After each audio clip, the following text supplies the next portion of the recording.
Tapos niyan ay sa kaliwa naman.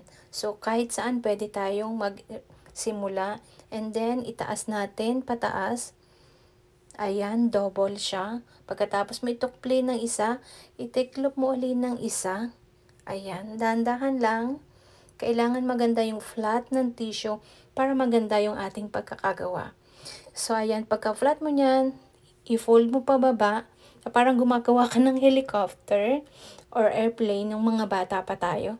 And then yan, i-flat natin yan. After that, yung kabila naman ng ating i-fold.